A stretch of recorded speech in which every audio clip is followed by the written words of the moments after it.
तो yes, good morning everyone. कैसे हैं आप सब? बढ़िया। तो कुछ तो फायदा होना चाहिए ना। बात हुई थी यूनिट 2 की। शुरू करते हैं यूनिट 1 से। 1 से बोला, 1 को नहीं बोला। तो मैक्सिमम जितना कवर हो जाए अपने टाइम में। करेक्ट। तो पार्टनरशिप एक्ट, आप जानते हैं contract act, after contract act जो सबसे ज्यादा वेट रखता है आपके सीए फाउंडेशन पे। सेकेंड लेवल जो है वो है पार्टनरशिप और सोगा, जहाँ पे दोनों का इक्वल वेट रहता है। फिर आता है आपका कंपनी और फिर आखिरी में एलएलपी। पर जैसा मैंने बोला, दिसंबर 2022 एलएलपी आपका इंतजार कर रहा है। तो ठीक उसी प्रकार से इंडियन पार्टनरशिप एक्ट की बात कर रहे हैं। इंडियन पार्टनरशिप एक्ट कहने के लिए 3 यूनिट्स में बटा हुआ था। तो उसमें जो सबसे पहला यूनिट है, it dealt with general nature of partnership. Partnership, चलिए आइए इसकी अब क्या बातें हमने देखी थी, क्या डिस्कस किया था, एक रिवीजन के तौर पे इसको पूरी तरीके से टेकअप करते हैं। तो उसका जो पहला यूनिट था वो पूरे बेसिक्स ऑफ पार्टनरशिप को डील करता था, which dealt with essentials of valid partnership या ट्रू टेस्ट ऑफ पार्टनरशिप, और पार्टनर्स का दूसरे फॉर्म से डिफरेंशिएशन और टाइप्स ऑफ पार्टनर, इनकी बातें चल रही थी। तो उसमें सबसे पहले हमने पार्टनरशिप होता क्या है, पार्टनरशिप के बारे में ही सबसे पहले हमने शुरुआत की थी कि पार्टनरशिप के बारे में दिया हुआ है section 4 of the Indian partnership act 1932। तो section 4 of Indian partnership act 1932 basically बोलता क्या था? सेक्शन 4 बोलता था कि पार्टनरशिप होती क्या है, it is a relation between person, कैसे persons who have agreed to share profit of a business carried on by all or any of them agreeing for all। तो यही एक तरीके से पूरे कैरेक्टरिस्टिक या असेंशियल फीचर्स ऑफ पार्टनरशिप भी आता था कि ये एक रिलेशन है। रिलेशन कैसा? Contractual relation between person, person मतलब आर्टिफिशियल पर्सन हो या नेचुरल पर्सन हो या combination of artificial natural person हो। हु हैव एग्रीड, एग्रीड मतलब उनके लिए भी एक एग्रीमेंट होना चाहिए। अब एग्रीमेंट ओरल, एक्सप्रेस हो, इम्प्लाइड हो, उससे कोई फर्क नहीं पड़ता, लेकिन दे हैव एग्रीड। एग्रीड क्या चीज के लिए एग्री हुए? To share the profit. इसका मतलब शेयरिंग ऑफ प्रॉफिट एक असेंशियल एलिमेंट होता है, sharing of loss is not an essential element. तो हो सकता है पार्टनर ऐसा भी डिसाइड कर सके कि सब आपस में प्रॉफिट शेयर करेंगे, लेकिन लॉस जो है वो सभी शेयर ना करे। तो correct, sharing of profit become the essential feature. Sharing of profit किसका? ऑफ अ बिजनेस, यानी जो बिजनेस का प्रॉफिट शेयर करने की बात करते हैं उसी को पार्टनरशिप बोलते हैं। ऐसे तो शेयर आप रेंट भी करते हैं, जहां पे दो लोग मिलकर एग्री करते हैं कि जो भी रेंट मिलेगा आधा तू रखेगा आधा मैं रखूंगा। पर जो रेंट मिल रहा था क्या वो पार्टनरशिप है? नहीं, क्योंकि वो एक बिजनेस नहीं था। करेक्ट। तो इसलिए क्या चीज पार्टनरशिप होती है और नहीं होती, पहला काम तो यही आइडेंटिफाई करने का होता है। तो सेक्शन 4 ऑफ द आईपीए 1932 आपको बेसिकली ये बताता था कि पार्टनरशिप क्या है। So it is a relation between persons who have agreed to share profits of a business carried on by all or any of them acting for all. तो carried on by all, all मतलब चार partners है तो चारों partners उस form का काम कर सकते हैं, ये उनका राइट भी है, ये उनकी ड्यूटी भी है। करेक्ट। तो participate in the conduct of affairs of the business of the firm. तो ये जो पार्टिसिपेट कर सकते हैं तो it should be carried on by all, सबके सब काम करें, या ये जरूरी नहीं है कि सबके सब काम करें, even any of them acting for all. तो इवन एक पार्टनर भी काम कर सकता है सबके बिहाफ में, और इसीलिए इसको टेस्ट ऑफ म्यूचुअल एजेंसी भी बोला जाता है कि हर पार्टनर फर्म का तो एजेंट होता ही है, वो दूसरे पार्टनर्स का भी एजेंट होता है, और हर पार्टनर दूसरे पार्टनर का प्रिंसिपल भी होता है। तो इसका मतलब there is a test of mutual agency यानी principal agent relationship between firm and its partner. तो वापस से जो पार्टनरशिप की डेफिनेशन आई थी वो डेफिनेशन क्या थी कि partnership is a relation between person who have agreed to share profit of a business carried on by all or any of them acting for all. इसीलिए इसी से यही सारे एसेंशियल्स ऑफ वैलिड पार्टनरशिप भी निकल के आया। तो कल को सवाल आए what are the various essentials of valid partnership, तो वहीं पे आपने बोलना है कि एक एसोसिएशन है टू और मोर पर्सन का, यानी अकेला व्यक्ति पार्टनरशिप नहीं कर सकता, अकेला व्यक्ति वन पर्सन कंपनी बना सकता है लेकिन पार्टनरशिप नहीं कर सकता। और एग्रीमेंट होना चाहिए, एग्रीमेंट ओरल राइटिंग दोनों चल सकता है, यानी यही एग्रीमेंट कैसे पता चलता है? Through the deed of partnership. Business होना चाहिए, यानी अगर कोई चीज बिजनेस नहीं है और आप प्रॉफिट शेयरिंग की बात भी कर रहे हैं तो वो फिर पार्टनरशिप नहीं कहलाता, वो कुछ और फॉर्म पे बन सकता था। शेयरिंग ऑफ प्रॉफिट एक असेंशियल फीचर है, sharing of loss is not an essential feature, and test of mutual agency ये एक इंपॉर्टेंट प्रिंसिपल है, इसीलिए इसी को पार्टनरशिप का कार्डिनल प्रिंसिपल भी कहा जाता है। करेक्ट। तो यही सारी बातें आपने पार्टनरशिप की शुरुआत जब हमने की थी तो उसके बारे में देखा था, सेक्शन 4 की पार्टनरशिप होता क्या है, और उसी से कुछ वर्ड्स निकल के आए थे कि इसके जो लोग होते हैं इंडिविजुअली उनको पार्टनर्स बोलते हैं, कलेक्टिवली फर्म बोलते हैं, और जिस नाम पे वो ऑपरेट करते हैं उसको फर्म नेम कहा जाता है। तो ये पार्टनरशिप, पार्टनर, फर्म और फर्म नेम, ये चार चीजों को हमने देखा था। एलिमेंट्स में पांचों एलिमेंट्स जो थे वो हमने डिस्कस कर दिए थे। और उसके बाद ट्रू टेस्ट ऑफ पार्टनरशिप। तो ट्रू टेस्ट ऑफ पार्टनरशिप एक तरीके से वापस से एक तरीके से एग्रीमेंट, शेयरिंग ऑफ प्रॉफिट और अपने कार्डिनल प्रिंसिपल जो है म्यूचुअल एजेंसी, उसी को लेके बात करनी थी। उसके आगे जब हम बढ़ते हैं, यानी म्यूचुअल एजेंसी, उसके आगे जब आप बढ़ते हैं तो पार्टनरशिप का एक कंपैरिजन होता है विद अदर फॉर्म्स। ये तो सिंपल डिस्टिंक्टिव फीचर्स है जो आप वैसे भी कई बार देखते हैं कि एक पार्टनरशिप का कंपैरिजन जॉइंट स्टॉक कंपनी, यानी पार्टनरशिप और कंपनी में क्या फर्क होता है। तो जहां पार्टनरशिप को चलाने के लिए you have Indian partnership act, company को चलाने के लिए you have companies act. Company में लाइबिलिटी लिमिटेड होती है, पार्टनरशिप में पार्टनर्स की लाइबिलिटी अनलिमिटेड होती है। पार्टनर्स जॉइंटली सेवरली लायबल होता है, मेंबर्स में सेपरेट लीगल एंटिटी होता है, मेंबर्स अलग होते हैं, कंपनी अलग होती है। पार्टनरशिप में ऐसा कोई सेपरेट लीगल एंटिटी कंसेप्ट नहीं होता।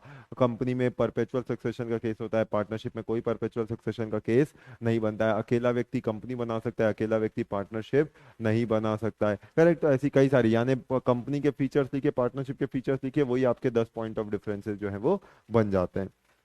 फिर उसी प्रकार से पार्टनरशिप और एसोसिएशन और क्लब का एक डिस्टिंक्शन है, पार्टनरशिप और एचईएफ फॉर्म ऑफ बिजनेस का एक डिस्टिंक्शन है। करेक्ट। और पार्टनरशिप को ओनरशिप का एक डिस्टिंक्शन है, पार्टनरशिप और एसोसिएशन का एक डिस्टिंक्शन है।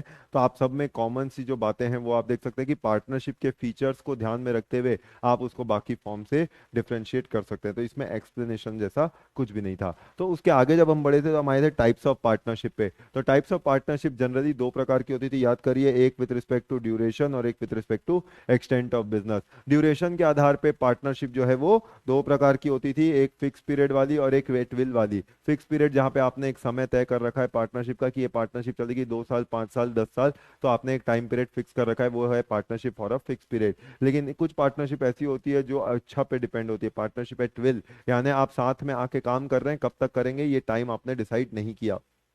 करेक्ट। तो उसे बोला जाता है पार्टनरशिप एट विल। तो on the basis of duration, समय के आधार पे पार्टनरशिप दो प्रकार की हो गई, पार्टनरशिप एट विल और partnership for a fix period. यानी पार्टनरशिप एट विल अगर हम बोलेंगे तो पार्टनरशिप एट विल क्या है, where no fix period has been agreed upon the duration for the partnership and no provision made as to determination of partnership. यानी कितने समय के लिए वो पार्टनरशिप बन रही है, क्या बन रही है, जब आप उसमें समय तय ना करें तो उसे पार्टनरशिप एट विल बोला जाता है। लेकिन पार्टनरशिप फॉर फिक्स पीरियड क्या होता है, where a provision is made for a contract for duration of partnership.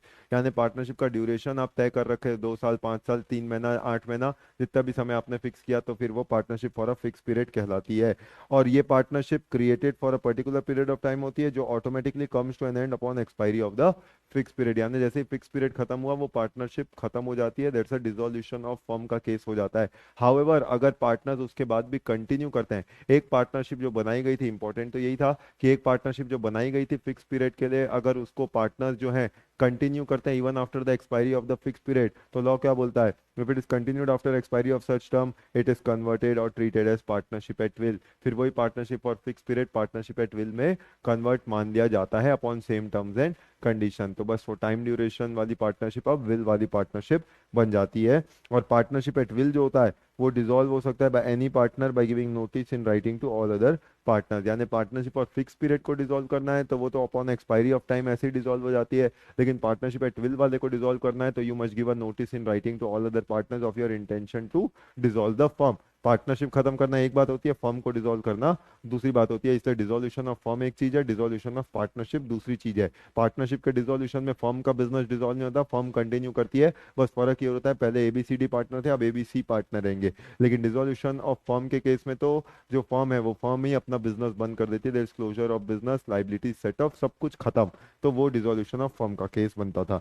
वैसे ही काम के आधार पे, एक्सटेंट ऑफ बिजनेस के आधार पे पार्टनरशिप को दो तरीके से क्लासिफाई किया गया था, और वो था on the basis of work, either general partnership और पर्टिकुलर पार्टनरशिप। जनरल पार्टनरशिप यानी जब आपने पर्पस नहीं बताया तो जो काम है वो काम के लिए बस बनेंगे, वो काम कब तक चल रहा है, क्या चल रहा है, उसके लिए कुछ नहीं, बस सोना चांदी बेचने के लिए वो पार्टनरशिप बनी है, तो ये क्या है, ये एक तरीके की जनरल पार्टनरशिप है। लेकिन जब आपको एक पर्टिकुलर काम के लिए इकट्ठा हुए थे, जैसे याद करिए मैं इकट्ठा हुआ था रायपुर से नागपुर हाईवे बनाने के लिए, तो ये एक तरीके की पर्टिकुलर पार्टनरशिप है ए और बी के बीच में, जो आपस में इकट्ठा हो रहे हैं सिर्फ एक काम को करने के लिए, और वो काम है रायपुर से नागपुर का हाईवे कंस्ट्रक्ट करना। उसके बाद ए अपना काम कर रहा है, बी अपना काम कर रहा है, तो इसे पार्टनरशिप कैसी बोल जाती है, ऐसी पार्टनरशिप बोल जाती है पर्टिकुलर पार्टनरशिप। तो अक्सर कॉम्बिनेशन क्या होता है, पर्टिकुलर पार्टनरशिप हमेशा पार्टनरशिप फॉर फिक्स पीरियड की होती है, और पार्टनरशिप एट विल अक्सर जनरल पार्टनरशिप होती है।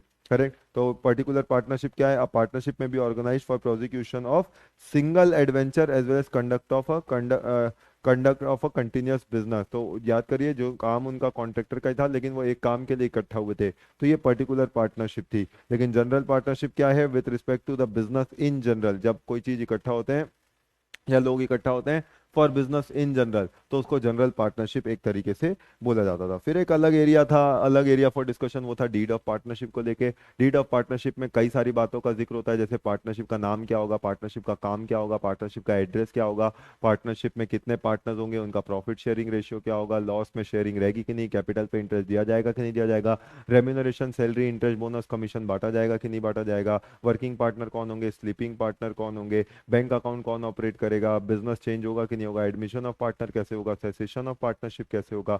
यानी ये तो सिर्फ कुछ एग्जांपल है जो मैंने आपको दिए, जो डीड ऑफ पार्टनरशिप में जिनका जिक्र किया जा सकता है। तो इनमें से कोई भी जैसा भी पार्टनरशिप आपस में पार्टनर आपस में बनाना चाहें, वो सब बातों का जिक्र डीड ऑफ पार्टनरशिप में एक तरीके से किया जा सकता है। तो डीड ऑफ पार्टनरशिप एक तरीके का डॉक्यूमेंट होता है, जिसे आप चाहें तो राइटिंग में बनाएं, जिसे आप चाहें तो ओरल भी बना सकते हैं, एक्सप्रेस हो सकता है।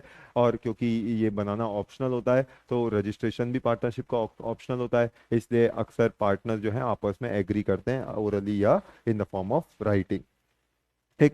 फिर लास्ट एरिया पे आए थे, वो था टाइप्स ऑफ पार्टनर। यानी एक सवाल सीधा सीधा आता कि what are the contents of deed of partnership. तो डीड ऑफ पार्टनरशिप में क्या क्या बताना चाहिए? तो ये सारी बातें आपने डीड ऑफ पार्टनरशिप में बतानी चाहिए, कि नाम क्या है, पार्टनर कौन है, नेचर ऑफ बिजनेस क्या है, पार्टनरशिप चालू कब हो रही है, ड्यूरेशन ऑफ पार्टनरशिप क्या है, कैपिटल कितना, प्रॉफिट शेयरिंग रेशियो क्या, एडमिशन रिटायरमेंट क्या, वगैरह वगैरह। टाइप्स ऑफ पार्टनर की जब हम बात करते हैं, यानी एक तरीके से सिंपल लैंग्वेज में बोलूँ तो क्लासिफिकेशन ऑफ पार्टनर। तो टाइप्स ऑफ पार्टनर की जब आप बात करते हैं, तो टाइप्स ऑफ पार्टनर क्या होते हैं? पार्टनर्स अलग अलग प्रकार के हो सकते थे, जिसमें से किसी को एक्टिव पार्टनर बोलते हैं, तो किसी को स्लीपिंग पार्टनर बोलते हैं, तो कोई नॉमिनल होता है, तो कोई पार्टनर्स इन प्रॉफिट होता है, कोई पार्टनर्स इनकमिंग होता है, तो कोई आउटगोइंग होता है, तो कोई पार्टनर बाय होल्डिंग आउट होता है। एक्टिव पार्टनर को ही आप ऑस्टेंसिबल पार्टनर भी बोलते हैं, स्लीपिंग पार्टनर को ही कई बार डॉर्मेंट पार्टनर भी बोलते हैं, और पार्टनर बाय होल्डिंग आउट मतलब वो स्टॉपल बाय कंडक्ट। और यही बातें आपकी कहाँ थी? यही बातें थी सेक्शन 28 ऑफ द आईपीए में थी। तो इस तरीके से हमने ये वेरियस पार्टनरशिप के बारे में, टाइप्स ऑफ पार्टनर के बारे में देखा। तो एक्टिव पार्टनर कौन होते थे? वो actively participate in the conduct of affairs of the business, यानी जो पार्टनर बाय एग्रीमेंट बनते हैं, ये तो कॉमन सी बात है, and actively participate in conduct of affairs of business of the firm. तो ये एक्टिव पार्टनर होते हैं। और ये लोग जब फर्म छोड़ के जाते हैं, तो इन्होंने पब्लिक नोटिस देना जरूरी होता है, क्योंकि ये एक्टिव पार्टनर है जिनका एक्टिवली इन्वॉल्वमेंट है in the business of the firm, and they remain liable to the third party, outsiders को वो लाइबल रहेंगे अपने एक्ट के लिए। वहीं स्लीपिंग और डोरमेंट पार्टनर क्या होता है? ये भी पार्टनर बाय एग्रीमेंट तो बनते ही है, लेकिन they do not actively participate in the conduct of business of the firm, यानी वो फर्म के कंडक्ट ऑफ बिजनेस में एक्टिवली पार्टिसिपेट नहीं करते। इसलिए जब बात आती है अगर कैपिटल पे इंटरेस्ट देने की, तो इंटरेस्ट तो दोनों को मिलता है, चाहे एक्टिव हो चाहे स्लीपिंग हो। लेकिन काम करने के लिए जब सैलरी की बात आती है, क्योंकि sleeping partner generally does not actively participate in conduct of business of the firm, इसलिए अक्सर इनको कोई सैलरी वगैरह बांटी नहीं जाती। सैलरी रेम्यूनरेशन किसको बांटा जाता है? केवल एक्टिव पार्टनर को बांटा जाता है।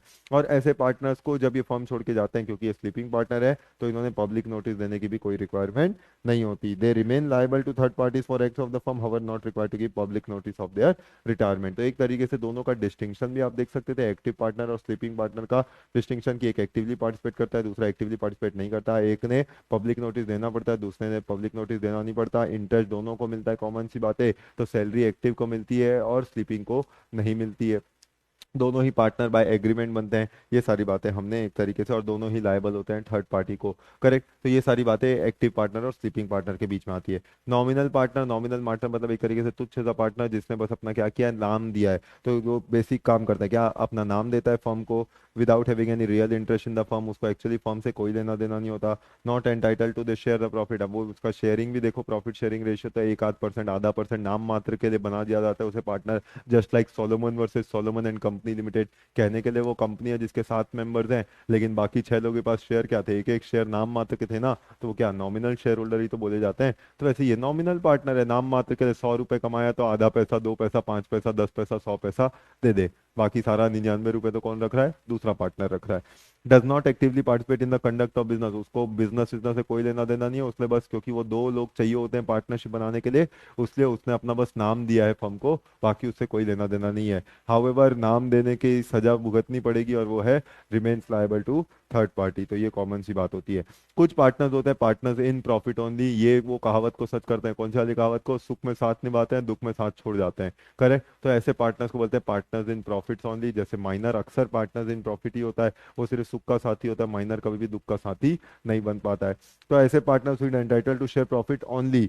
तो share profit only without being liable for losses is known as partner for profit, and they remain liable to the third party for acts of profit only. यानी मतलब मान लीजिए अगर मैं डिस्टिंक्शन कर पाऊँ कि कौन सा प्रॉफिट वाला बिजनेस है, कौन सा लॉस वाला बिजनेस है, तो जो प्रॉफिट वाला बिजनेस है उसकी क्रेडिटर्स के लिए मेरी लाइबिलिटी रहती है, लॉस वाले बिजनेस के लिए क्रेडिटर्स की लाइबिलिटी मेरी नहीं बनती है, क्योंकि मैं पहले ही बोल चुका था I am a partner in profit. Incoming and outgoing partner ये कि एग्जिस्टिंग फर्म के लिए यूज होता है, फर्स्ट टाइम फर्म के लिए ये नाम इस्तेमाल नहीं किया जाता। तो incoming partner as good as admission of partner में जो पार्टनर आता है उसको बोलते हैं इनकमिंग पार्टनर। और आउटगोइंग पार्टनर मतलब एग्जिस्टिंग फर्म में जो पार्टनर जाता है उसको बोलते हैं आउटगोइंग पार्टनर। अब वो जाने की वजह कुछ भी हो सकती है, वो जाने की वजह रिटायरमेंट भी हो सकता है, वो जाने की वजह डेथ भी हो सकता है, वो जाने की वजह धक्का मार के निकालना यानी एक्सपल्शन भी हो सकता है, कोई भी वजह बन सकती है। तो इसका मतलब incoming partner is a person who is admitted as partner into already existing firm with the consent of all. तो नॉर्मल रूल क्या बोलता है कि एडमिशन वाला पार्टनर जो है डेट ऑफ एडमिशन से पहले के चीजों के लिए वो लायबल नहीं रहता है, not liable for act of the firm done before his admission in general. तो section 31 of the Indian partnership act admission of partner को जो डील करता है, आमतौर पे he becomes partner with the consent of majority of the partners, और उसके बाद वो लायबल होता है only for acts of the firm done after his admission. तो कोई भी liability incurred before the admission उसके लिए नया पार्टनर लायबल नहीं होता। However, outgoing partner is a partner who leaves the firm in which rest of the partners continue to carry on the business. यानी rest of the partners continue कर रहे हैं और एक पार्टनर फर्म छोड़ के जा रहा है, उसी को रिटायरिंग या आउटगोइंग पार्टनर बोलते हैं। He remains liable to third party for acts of the firm until public notice is given of his retirement. तो जब तक उसकी पब्लिक नोटिस नहीं दिया जाता रिटायरमेंट का, और ये पब्लिक नोटिस दिया जाता था 32 सबसेक्शन 4, चाहे वो पब्लिक नोटिस रिटायरिंग पार्टनर खुद दे या existing partners of the firm दे, उससे कोई फर्क नहीं पड़ता, लेकिन वो नोटिस दिया जाना जरूरी है in order to resolve yourself or dissolve yourself from the liabilities. और आखिरी होता था पार्टनर बाय होल्डिंग आउट। इसके बारे में तो आप सबसे अच्छे से जानते हैं, और सूट बूट वाला पार्टनर। तो ऐसे पॉइंट ऑफ टाइम पे मीनिंग देयर बाय जिसने अपने कंडक्ट से नोइंगली सामने वाले को या तो अपने आप को उस फर्म का पार्टनर बताया, या किसी और ने उसको पार्टनर बनाया और उसने मुंह में दही जमा के रखा और अपने आप को डिनाई नहीं किया कि he is not a partner thereof. तो आइदर ऑफ द केस में उसको बोलते हैं पार्टनरशिप बाय स्टॉपर। या तो man hold himself out as a partner, अपने आप को खुद ही एज अ पार्टनर बता रहा है कि भैया मैं उस फर्म का पार्टनर हूँ, बात ही ऐसे करता है जैसे लगे कि वो मालिक है उस बिजनेस का, holds himself out as a partner. या allows other to do it. याद है एक्स और वाई ने बोला था मिलिए हमारे पार्टनर जेड से, और जेड मुंह में दही जमा के रखा हुआ है। तो ऐसे पॉइंट ऑफ टाइम में Z becomes a partner by holding out. He is stopped, तो फिर उसके बाद he stop from denying the character he is assume. बहुत शौक था पार्टनर बनने का, तो अब आप पार्टनर बाय होल्डिंग आउट कहलाते हो। तो अब लॉ आपको पार्टनरशिप बाय स्टॉपल मान के चलता है। उसी को लेके याद करिए, वही वाला केस एग्जांपल बड़ा फेमस, ऐसे एग्जांपल बन के क्वेश्चन बन के एग्जाम में आ जाता है। तो आपका जो पहला चैप्टर था वो तो यही था, यूनिट 1 खत्म हो गया इंडियन पार्टनरशिप एक्ट का।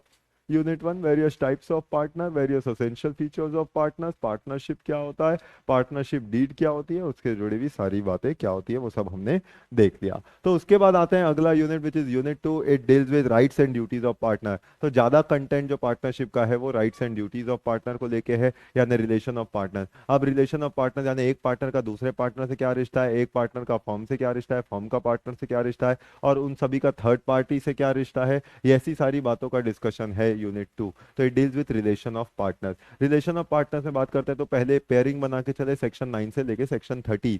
सेक्शन 9 से 13 पूरी duties and rights of partners की बात करता है इंटर से। तो पार्टनर्स का आपस में एक दूसरे से और फर्म से क्या राइट्स है उसका डिस्कशन है। तो सेक्शन 9 बोलता है हर पार्टनर की ड्यूटी है, क्या ड्यूटी है, 3 ड्यूटी है। 3 ड्यूटी कौन कौन सी है कि ग्रेटेस्ट कॉमन एडवांटेज का काम करना है, जस्ट फेथफुल रहना है, और render true account full information बताना है। तो यानी उसने क्या करना है, ये उसका 3 जनरल ड्यूटी है। कोई भी पार्टनर ऑफ अ फर्म से एक्सपेक्ट किया जाता है, क्या एक्सपेक्ट किया जाता है कि वो वही काम करेगा which is to the greatest common advantage of firm. तो कोई भी ऐसा काम जिसमें आपका फायदा है लेकिन फर्म का फायदा नहीं है और वो कर रहे हो, तो ये आपसे एक्सपेक्टेड नहीं है as a partner of a firm. तो वही काम करिए which is for the greatest common advantage, ज्यादातर लोगों का जिसमें भला होता है, ग्रेटेस्ट कॉमन एडवांटेज। जस्ट और फेथफुल रहिए, जिस थाली में खा रहे हैं उस थाली में छेद ना करें। और be render true account full information of all things affecting the firm. मतलब अगर अकाउंट मेंटेन कर रहे हो तो वो सारी सही सही जानकारी देना आपकी जवाबदारी है, आपसे एक्सपेक्ट किया जाता है। ये एक जनरल ड्यूटी ऑफ पार्टनर है। हाउएवर सेक्शन 10 बोलता है कि ये आपकी ड्यूटी बन जाएगी टू इंडेमनीफाई द लॉस, अगर आपने कोई फ्रॉडुलेंट तरीके से काम किया। तो फर्म का कोई पार्टनर अगर कोई फ्रॉडुलेंट तरीके से काम करता है और उसकी वजह से फर्म को कोई नुकसान हो जाता है, तो it is the duty of the partner to indemnify for the loss. Every partner shall indemnify the firm for the loss conducted by it or cost to it by fraud in conduct of business of firm. तो business firm का business करते करते अगर उसने कोई fraudulent काम किया और उसकी वजह से फर्म को कोई नुकसान उठाना पड़ा, तो जो पार्टनर ने फ्रॉडुलेंट काम किया था, सेक्शन 10 बोलता है ये उसकी ड्यूटी है to indemnify the firm for the loss. ठीक उसी प्रकार से सेक्शन 11 बेसिक राइट्स बात करता है कि पार्टनर्स के आपस में राइट्स क्या रहेंगे, तो ये वो खुद डिसाइड करते हैं as per the terms and conditions of the deed of partnership. तो वो खुद डीड ऑफ पार्टनरशिप बना के अपनी राइट्स एंड ड्यूटीज को है वो डिसाइड कर सकते हैं। वो डीड ऑफ पार्टनरशिप वो चाहे तो एक्सप्रेस कर सकते हैं, इम्प्लाइड कर सकते हैं, ओरल कर सकते हैं,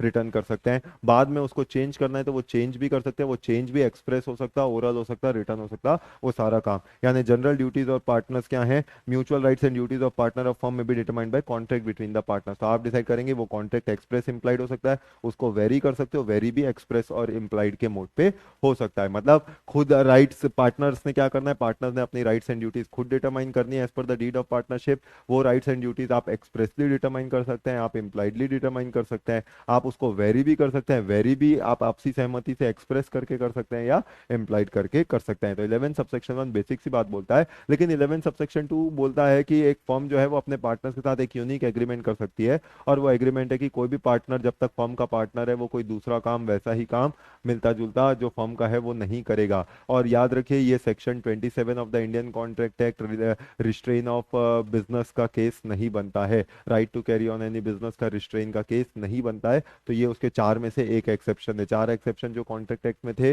जिसे रिस्ट्रेन ऑफ ट्रेड नहीं माना जाएगा, उनमें से एक यही था 11 सबसेक्शन 2। तो 11 सबसेक्शन 2 में any agreement in restraint of trade ऐसी की तैसी 27 की सच कॉन्ट्रैक्ट में provide that partner shall not carry on business other than that of the firm bye the partner. इसका मतलब फर्म अगर अपने पार्टनर से ये कॉन्ट्रैक्ट करती है, एग्रीमेंट करती है कि तू ये काम नहीं करेगा अपने इंडिविजुअल बेसिस पे, तो वो एक प्योरली वैलिड कॉन्ट्रैक्ट रहेगा, वो वॉइड नहीं माना जाएगा। करेक्ट। तो ये सेक्शन 11 की बातें थी। तो 9 10 11 तीनों ड्यूटीज की बात कर रहे थे। 9 जनरल ड्यूटी की बात करता था, 10 फ्रॉड में इंडेमनीफाई करने की बात बोलता था, 11 ड्यूटीज क्या डिसाइड करनी है तो खुद डीड बना के डिसाइड कर लो। तो 12 बेसिक राइट्स एंड ड्यूटीज की बात करता है। 12 जो कंडक्ट ऑफ बिजनेस है, तो every partner will have a right to participate in the conduct of affairs of the business of the firm. ये हर पार्टनर का राइट है। राइट क्या है, to take part in the conduct of business of the firm. लेकिन जब participate कर रहे हो तो आपने काम क्या करना है, डेलीजेंटली करना है टू हिज ड्यूटी। जो काम दिया गया है वो काम पूरी तरीके से पूरी शिद्दत से करना है। तो attend diligently to his duties, ये पार्टनर से एक्सपेक्ट किया जाता है। अगर राइट है, कुछ फायदे हैं, तो कुछ जवाबदारियां भी हैं पार्टनर्स की फर्म में। तो अगर आपने पार्टिसिपेट करना आपका अधिकार है, तो फिर उसको मतलब ठीक तरीके से करना आपकी जवाबदारी, ड्यूटी भी बन जाता है। अब पार्टनरशिप में डिसीजन कैसे होता है, तो डिसीजन जो होता है वो मेजोरिटी ऑफ पार्टनर्स डिसाइड करते हैं and every partner will have a right to express his opinion before the matter is decided. यानी कोई भी मैटर डिसाइड करने से पहले हर पार्टनर का ये राइट है कि वो अपनी ओपिनियन एक्सप्रेस कर सकता है। और कोई भी डिसीजन, जनरल डिसीजन बिजनेस में कैसे होता है, पार्टनरशिप में कैसे होता है, through majority of the partners unless otherwise agreed. लेकिन ये बात आप सब जानते हैं ये सब कैसे है, अनलेस अदरवाइज एग्रीड। अगर आपने एग्रीड कुछ और रखा है तो पूरा Indian partnership act is subject to contract between the partners. तो एक तरीके से आपने अगर एग्रीमेंट में कुछ और बात बोल रखी तो वो होगा, but other than that normally 12 subsection 3 क्या बोलता है, तो 12 सबसेक्शन 3 बोलता है कि कोई भी पार्टनर का ये राइट है to express his opinion before the matter is decided. और कोई भी मैटर डिसाइड कैसे होता है, तो जनरल मैटर जो है वो डिसाइड होता है through majority of the partner. However अगर वो change in nature of business की बात आती है, तो change in nature of business majority के बोलने से नहीं होता, वो consent of all partners required के केस में होता है। तो ऑर्डिनरी मैटर्स है मेजोरिटी ऑफ पार्टनर्स कर सकते हैं और हर पार्टनर का राइट है टू एक्सप्रेस हिज ओपिनियन। लेकिन अगर नेचर ऑफ बिजनेस बदलना है तो वो कंसेंट ऑफ ऑल पार्टनर्स के बिना नहीं हो सकता। तो ये तीसरा ड्यूटी या राइट बोल लीजिए। उसके बाद हर पार्टनर का ये राइट रहेगा, तीन राइट, एक्सेस, इंस्पेक्ट, कॉपी। यानी वो बुक्स ऑफ अकाउंट को एक्सेस कर सकता है, उसको वेरीफाई कर सकता है, इंस्पेक्ट कर सकता है और जब मर्जी चाहिए फोटो कॉपी करा सकता है। तो एक्सेस, इंस्पेक्ट और कॉपी, यही राइट डेथ ऑफ पार्टनर के केस में उसके लीगल हियर और रिप्रेजेंटेटिव को भी मिल जाएगा कि वो भी चाहे तो अकाउंट्स को एक्सेस कर सकता है। Right of access, inspect and copy, तो ये राइट्स डेथ के केस में पार्टनर के लीगल रिप्रेजेंटेटिव को मिल जाता है। तो ये था आपका section 12। Section 13 basically mutual rights की बात करता है कि जब आपने कुछ नहीं बोला हो तो क्या होगा, कैपिटल पे इंटरेस्ट मिलेगा कि नहीं, काम करने के लिए सैलरी मिलेगी कि नहीं, प्रॉफिट कैसे बांटा जाएगा। तो ये सारी बातें जो आप अकाउंट्स में देखते थे उसका लीगल रेफरेंस है सेक्शन 13 ऑफ आईपीए, जो क्या बोलता है कि अगर कुछ डिसाइडेड नहीं है तो रेम्यूनरेशन नहीं मिलेगा, प्रॉफिट जो है इक्वली बटेगा और उसी रेशियो में लॉस भी बटेगा। कुछ नहीं बोला है तो जो प्रॉफिट शेयरिंग रेशियो रहेगा वही लॉस शेयरिंग रेशियो भी रहता है। और इंटरेस्ट जो है वो अगर दिया जाता है तो केवल प्रॉफिट में दिया जाएगा। और उसके बाद अगर कोई पार्टनर ने फर्म को एडवांस दिया, लोन दिया, कैपिटल नहीं, ओवर एंड अबव कैपिटल अगर लोन दिया है तो लोन पे इज एंटाइटल टू इंटरेस्ट, और रेट ऑफ इंटरेस्ट रहेगा 6% per annum. Firm will indemnify partner, partner will indemnify the firm. अगर फर्म की वजह से पार्टनर को नुकसान हुआ तो फर्म इंडेमनीफाई करेगी पार्टनर को, पार्टनर की वजह से फर्म को नुकसान हुआ तो partner will indemnify the firm. तो ये general mutual rights and duties है पार्टनर्स की। ये 9 से 13 पूरे ड्यूटीज एंड राइट्स को डील करता था एक पार्टनर के। बोलो क्लियर है कि नहीं, याद आ रहा कि नहीं आ रहा। तो 9 से 13 बात कर रही है duties and rights of partner, कुछ ड्यूटीज तो कुछ राइट्स। तो वैसे ही 14 और 15 जो है वो एसेट्स ऑफ पार्टनरशिप फर्म की बात करता है, यानी पार्टनरशिप प्रॉपर्टी।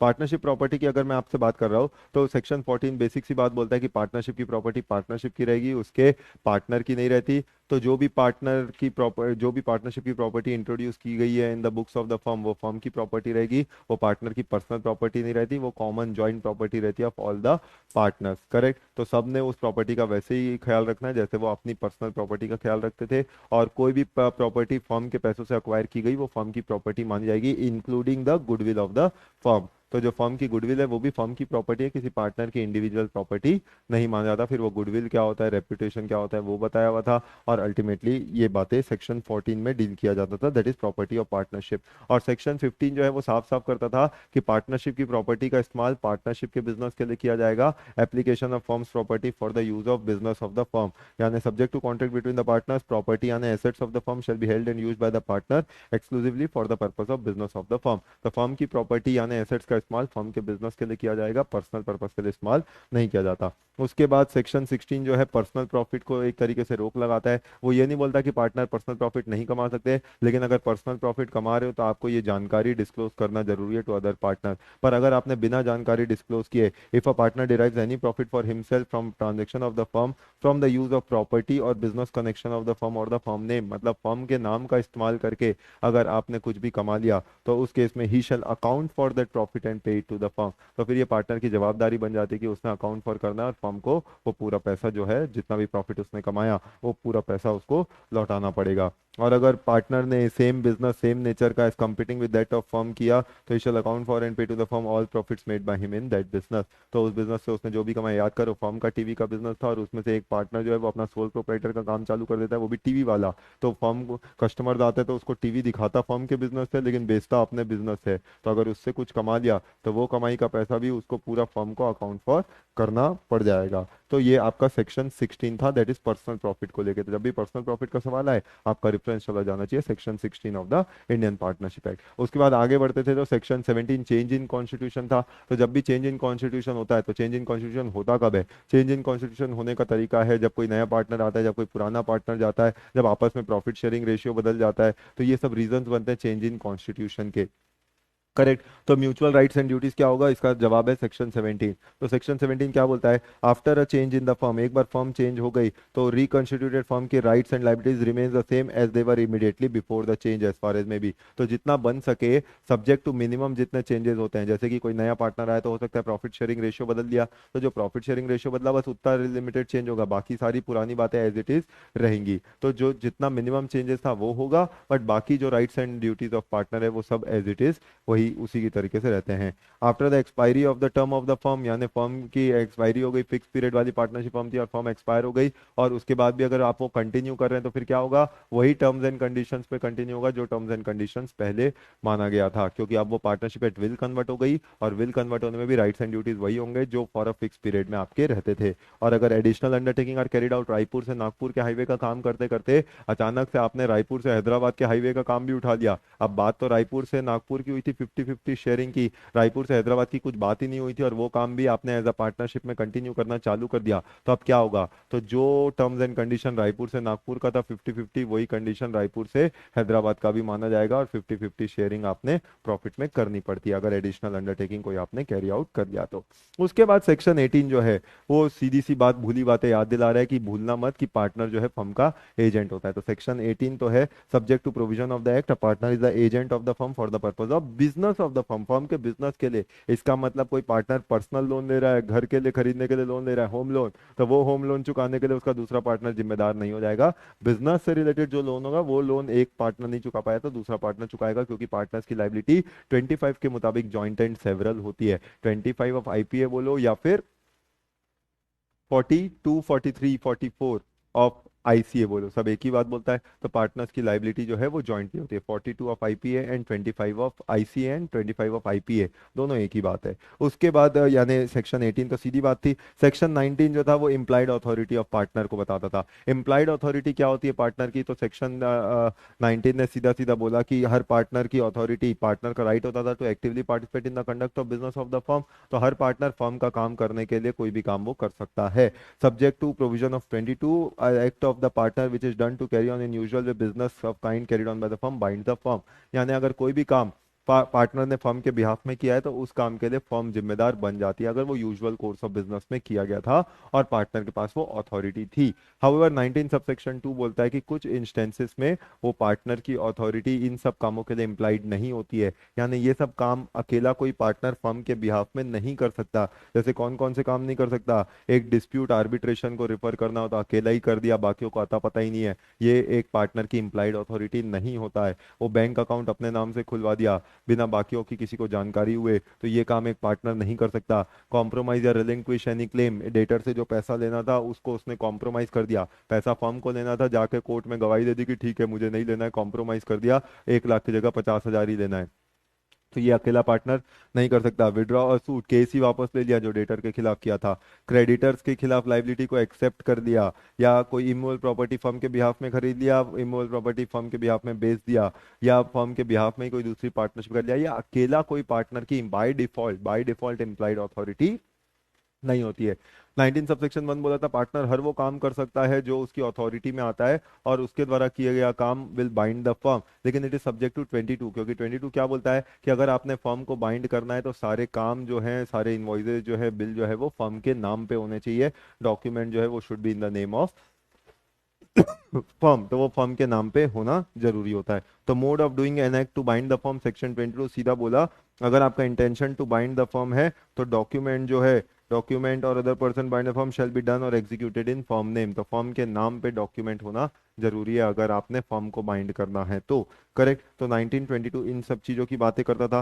तो सेक्शन 20 बात करता था extension restriction of partners implied authority. आमतौर पे पार्टनर्स की अथॉरिटी क्या होती है ये आप डीड ऑफ पार्टनरशिप से डिसाइड कर सकते हैं, नहीं तो भी यूजुअल कोर्स ऑफ बिजनेस में आप डिसाइड कर सकते हैं कि कौन पार्टनर क्या काम करेगा और क्या काम नहीं करेगा। लेकिन उस अथॉरिटी को बढ़ाया भी जा सकता है, उस अथॉरिटी को रिस्ट्रिक्ट भी किया जा सकता है। आमतौर पर एक पार्टनर फर्म के भी आप में सेल कर सकता है, परचेज कर सकता है, बैंक में पैसा जमा कर सकता है, स्टाफ को सैलरी दे सकता है, स्टाफ रख सकता है, ये सब बेसिक काम है, फर्म के बिजनेस में पार्टिसिपेट कर सकता है। लेकिन आप फर्म चाहे तो वो किसी पार्टनर्स की अथॉरिटी को बढ़ा भी सकती है, उसके पावर को बढ़ा भी सकती है और उसके पावर को रिस्ट्रिक्ट भी कर सकती है। The partners in the firm में by contract between partner extend or restrict the implied authority of the partner, और अगर एक्सटेंड और रिस्ट्रिक्ट कर दिया तो फिर वो पार्टनर के पास उतना ही राइट होगा जितना उसको अथॉरिटी दिया गया था। हाउएवर अगर कोई पार्टनर अथॉरिटी से एक्सीड करके काम करता है तो क्या उस केस में फर्म उसके काम के लिए बाइंड हो जाती है? तो ये डिपेंड करता है कि थर्ड पार्टी को इसकी जानकारी थी कि नहीं थी। अगर थर्ड पार्टी को पता था कि पार्टनर की अथॉरिटी रेस्ट्रिक्टेड है, उसके बावजूद थर्ड पार्टी वो पार्टनर से वो काम कर रही है, तो उस केस में फर्म बाइंड नहीं होती, वो पार्टनर की पर्सनल लाइबिलिटी बन जाता है। या फिर फर्म को पता ही नहीं था और वो authority normal course of business में एक पार्टनर को मिलती है, तो फिर उस केस में वो फर्म बाइंड हो जाएगी उस काम के लिए, क्योंकि इसकी जानकारी नॉर्मल कोर्स में थर्ड पार्टी को नहीं थी। तो not with standing any such restriction any act done by a partner on behalf of firm, यानी फर्म के बिहाफ में पार्टनर कुछ कॉल करे which falls with in his implied authority bind the firm, यानी जो भी काम था वो फर्म बाइंड हो जाती है unless the person with whom is dealing knows of the restriction, यानी कब फर्म बाइंड नहीं होगी, अगर थर्ड पार्टी जो डील करी थी उसे पता है कि वो पार्टनर के पास वो पावर नहीं है वो काम करने का, और डज नॉट नो और believe that partner to be a partner, या मुझे ये पता ही नहीं था जब मैंने डील किया कि वो उस फर्म का पार्टनर है, लेकिन बाद में मुझे पता चला कि वो एक फर्म का पार्टनर है और फर्म का भी वही काम है जो चीज मैंने उसको बेची है, तो मैं फर्म से पैसा मांगने जा रहा हूँ, तो उस केस में फर्म उसका पैसा देने के लिए लायबल नहीं होगी, क्योंकि जब आपने पार्टनर के साथ डील किया तब आपको पता ही नहीं था कि वो उस फर्म का पार्टनर है। करेक्ट, तो वो सेक्शन 20 था।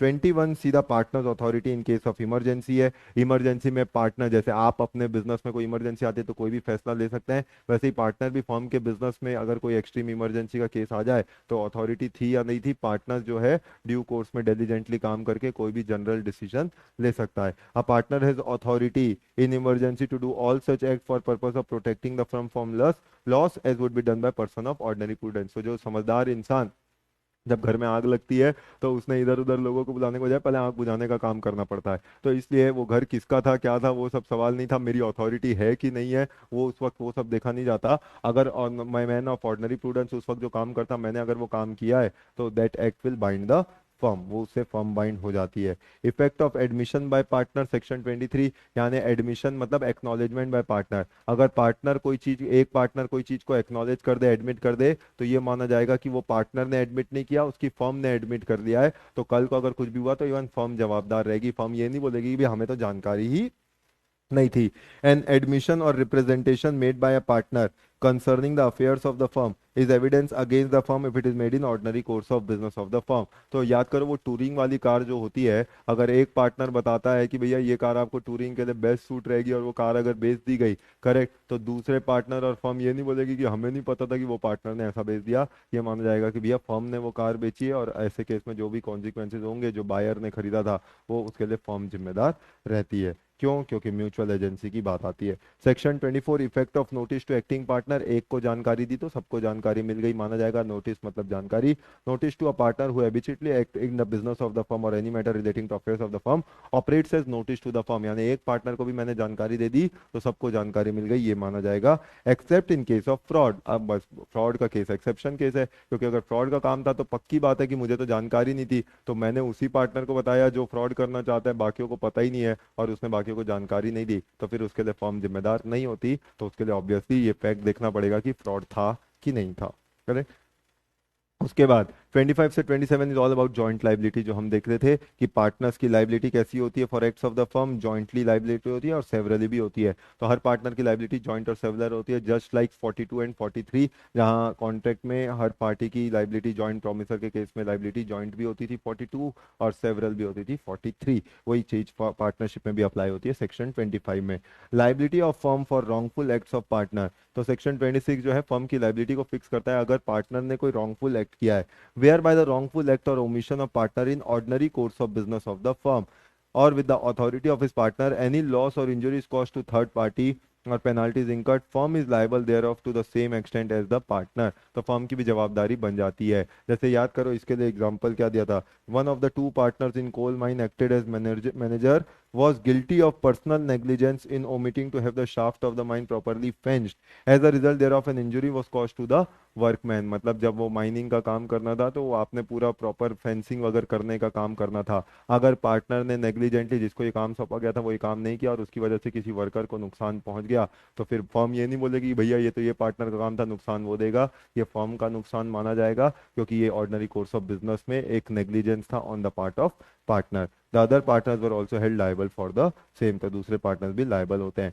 Liability of firm for misapplication by partners, अगर मिस एप्लीकेशन किया जाता है पार्टनर्स के द्वारा, where a partner acting within his apparent authority receives money or property from third party and misapplies it, मतलब उसने वो पैसे का एक तरीके से गलत इस्तेमाल कर लिया, और the firm in course of his business receive money property from third party and the money property is misapplied by any one of the partner while it is in custody of the firm is liable to make good the loss. तो मतलब कुल मिला के वो जो भी partner काम कर रहा है वो फर्म का एजेंट बन के काम करता है। तो बाद में जस्ट फर्म ये बोल के अपना हिस्सा नहीं बचा सकती कि भैया ये तो काम पार्टनर ने किया था, जवाबदारी पार्टनर की होती है, मैं जिम्मेदार नहीं हूँ, बाकी पार्टनर जिम्मेदार नहीं है। तो जो पार्टनर थे they act as a mutual agent, एक ने काम किया तो सबने काम किया, ऐसा माना जाता है, क्योंकि all this acts were done in ordinary course of business. तो वो ऑर्डिनरी कोर्स ऑफ बिजनेस में किए गए काम थे। करेक्ट। 28 27 यहाँ इसलिए 28 इसलिए नहीं दिया क्योंकि 28 आप ऑलरेडी कर चुके हैं, होल्डिंग आउट वाला केस।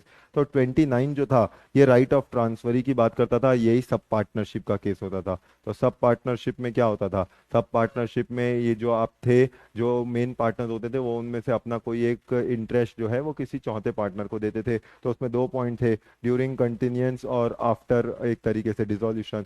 तो कंटिन्यूएशन तक जो सब पार्टनर होता है वो फर्म के बिजनेस में दखल अंदाजी नहीं दे सकता। उसका हक क्या है, उसका राइट है only to receive share of profit. ये कब, जब तक फर्म कंटिन्यूएशन में है। तो कंटिन्यूएशन ऑफ फर्म में जो पार्टनर है entitles the transferee only to receive share of profit of the transferring partner. तो जो ट्रांसफरिंग पार्टनर जिसने अपना हिस्सा सब पार्टनर को दिया था, तो जो नया वाला पार्टनर सब पार्टनर है उसका राइट सिर्फ शेयर इन प्रॉफिट का रहता है। वो बाकी दखल अंदाजी नहीं कर सकता कि भैया ये काम ऐसा क्यों कर रहे, कंडक्ट दो, access of books of account दो, इंस्पेक्शन करना चाहता हूँ। चुपचाप बेटर है, जब मेन पार्टनर ने एक्सेप्ट कर लिया है इतना प्रॉफिट है, तो तू बस अपने हिस्से की बात कर कि उस हिस्से में तेरा हिस्सा कितना बनता है, और उतना ही हिस्सा उसको सब पार्टनरशिप के तौर पे मिलेगा। लेकिन अगर वो फर्म जो है वो पार्टनर फर्म डिसॉल्व हो रही है, या transferring partner cease to be a partner हो रहा है, यानी रिटायर या डेथ का केस हो रहा है, या एक्सपल्शन का केस हो रहा है, तो transfer is entitle as against remaining partner to receive the share of assets of the firm to which transferring partner is entitled. तो जो ट्रांसफरी है उसका हक बनता है शेयर,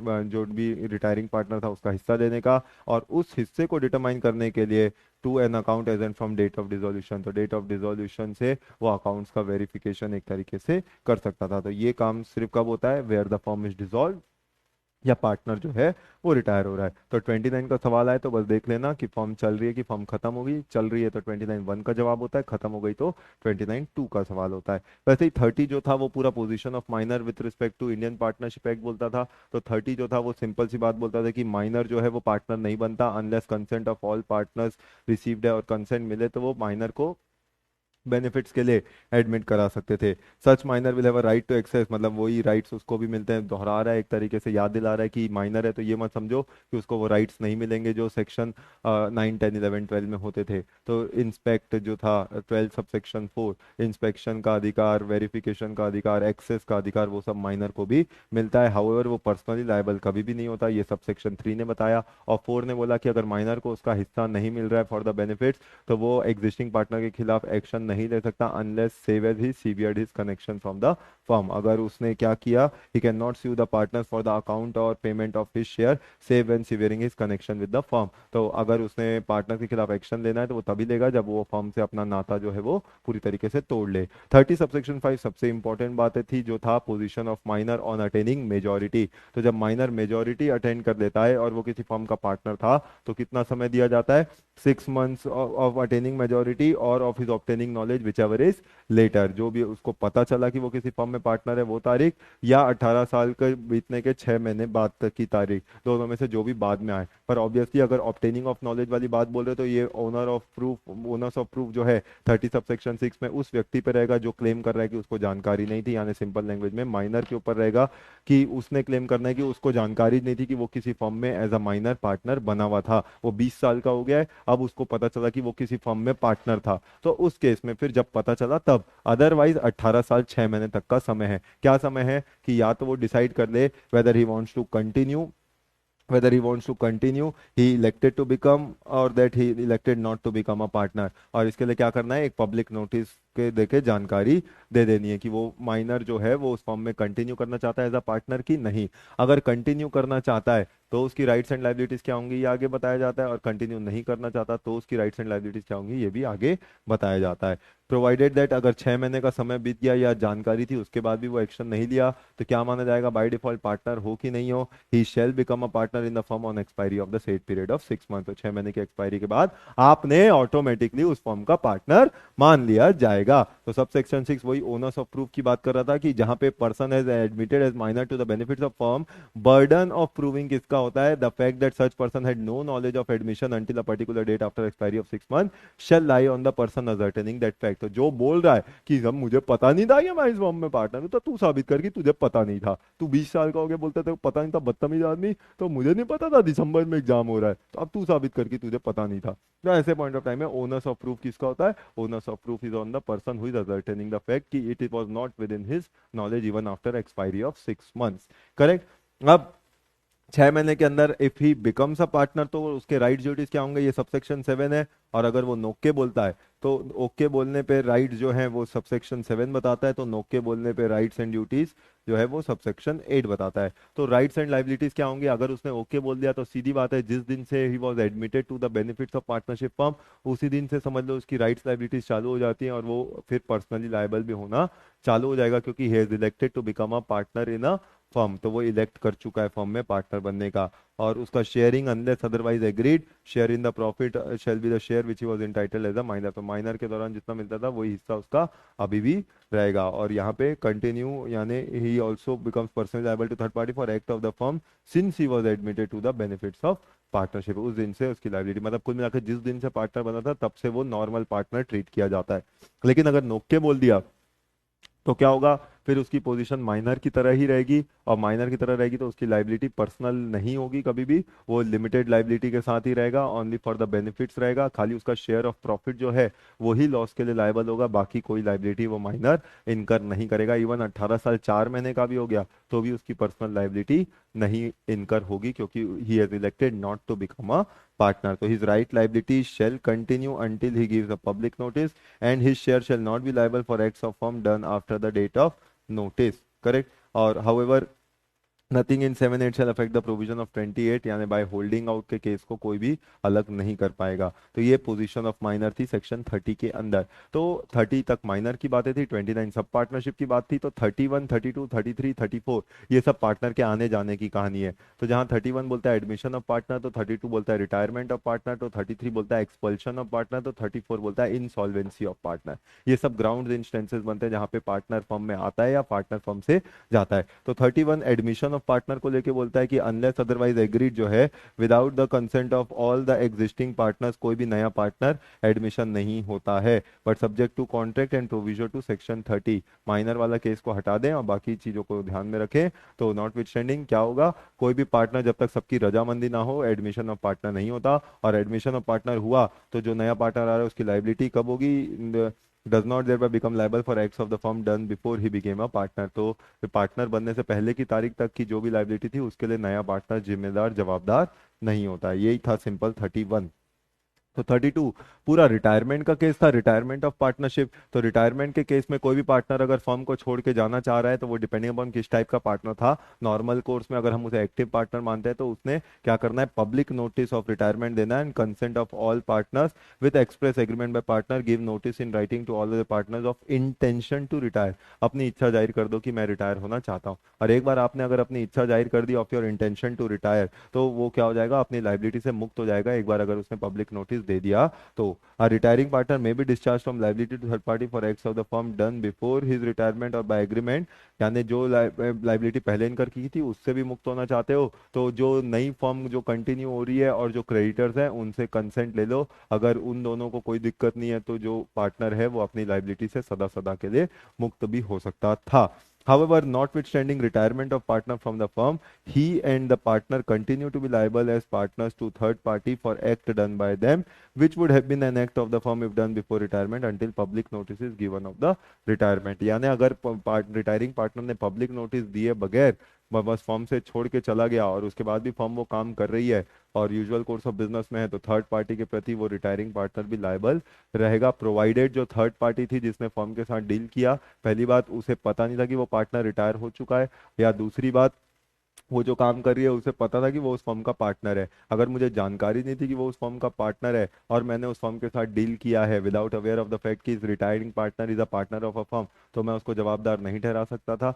या फिर मुझे पता था कि वो रिटायर हो चुका है या उसने पब्लिक नोटिस दे चुका, तब तो वो रिटायरिंग पार्टनर लायबल नहीं होता था। Provided that retired partner is not liable to third party who deals with the firm without knowledge that he was a partner. जब तुझे पता ही नहीं था वो पार्टनर है, तो अब जस्ट क्यों ग्राउंड क्रिएट कर रहा है ये बताने के लिए कि वो उस फर्म का पार्टनर है। लेकिन सबसेक्शन 4 ने बोला कि भैया नोटिस जो है कौन देगा, तो नोटिस जो है कोई भी दे सकता है। 32 सबसेक्शन 4 में रिटायरिंग पार्टनर जो जा रहा है वो भी नोटिस दे सकता है कि भैया मैं इस फर्म को छोड़ के जा रहा हूँ, इसके बाद मेरा इस फर्म से कोई नाता नहीं। या बाकी पार्टनर्स भी नोटिस दे सकते हैं कि भैया अब ये पार्टनर हमारी फर्म का पार्टनर नहीं रहा, तो कोई भी इसके साथ डील करे तो सोच समझ के डील करे, अब हम इसके लिए कोई भी जवाबदार नहीं रहेंगे। The retired partner or by any other partner of the reconstituted firm, उनमें से कोई भी दे सकता था। तो ये 32 का केस था with respect to retirement of partner. वैसे ही 33 का केस है एक्सपल्शन ऑफ पार्टनर का। यानी दो चीजें होती है, एक आप अपनी इच्छा से निकलते हो और दूसरा होता है लात मार के निकाले जाते हो। तो अपनी इच्छा से निकलना है तो 32 है और लात मार के निकलना है तो 33 है, that is expulsion of partner. लेकिन एक्सपल्शन ऑफ पार्टनर ऐसे नहीं हो सकता। एक्सपल्शन ऑफ पार्टनर तभी होगा जब कॉन्ट्रैक्ट बिटवीन द पार्टनर्स हो और वो मेजोरिटी ऑफ पार्टनर एक्सरसाइज करें, वो भी गुड फेथ में एक्सरसाइज करें। तो याद करो वो लेडीज क्लब वाला एग्जाम्पल, तो उसना ऐसे ने मिसेज बी और मिसेज ए की लड़ाई के लिए असर मिस्टर ए और मिस्टर बी में नहीं पड़ना चाहिए, उल्टा मिस्टर ए और मिस्टर बी की लड़ाई का असर मिसेज ए और मिसेज बी में नहीं पड़ना चाहिए। करेक्ट। तो अल्टीमेटली इफेक्ट क्या हुआ, एक्सपल्शन ऑफ पार्टनर के केस में ये ग्राउंड्स होने जरूरी है कि पहली बात कॉन्ट्रैक्ट में ऐसी बात हो, एक्सपेल किया जा सकता है किसी पार्टनर को, मेजोरिटी ऑफ पार्टनर एक्सरसाइज करें और गुड फेथ होना जरूरी होता है। तो वो ये ABC partners in partnership firm carrying their business successfully spouses 14 ladies, सीधा सीधा सवाल जो है वो बन के आ जाना एग्जाम में।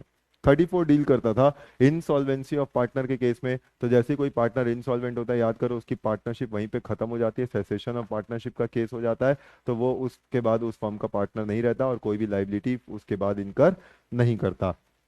Where a partner in a firm is adjudicated as insolvent, he ceases to be a partner on the date on which order of adjudication is made. जिस दिन ऑर्डर पास हुआ कि तू इंसॉल्वेंट है, उस दिन से एक तरीके से पार्टनरशिप से नाता भी टूट गया। Where under a contract between the partner, the firm is not dissolved by adjudication of partner as an insolvent, the estate of partners adjudicated is not liable for act of the firm and firm is not liable for act of insolvent। यानी वो partner insolvent हुआ लेकिन firm अभी भी continue कर रही है, तो फर्म जो कंटिन्यू कर रही है और उसके बाद कोई भी लाइबिलिटी इनकर की, तो उस लाइबिलिटी के लिए ना इंसॉल्वेंट पार्टनर जवाबदार रहेगा, ना इंसॉल्वेंट पार्टनर के कोई काम के लिए फर्म जवाबदार रहेगी। एज सिंपल एज दैट कि वो अब पार्टनर ही एग्जिस्ट नहीं करता। तो liability of estate of disease partner, मरने के बाद चैन से जीनो दो का सेक्शन है। तो सेक्शन 35 जो है liability of estate of deceased partner. तो जो डिसीज्ड पार्टनर है, जिस पार्टनर की डेथ हो गई, उसकी एस्टेट क्या जवाबदार रहेगी क्या? द आंसर है डेट ऑफ डेथ तक के लिए तो जवाबदारी रहती है, लेकिन उसके बाद अगर फर्म कंटिन्यू हो रही है और उसका कुछ काम हो रहा है तो उसके लिए एस्टेट ऑफ डिसीज्ड पार्टनर जवाबदार नहीं रहती है। यही है सेक्शन 35।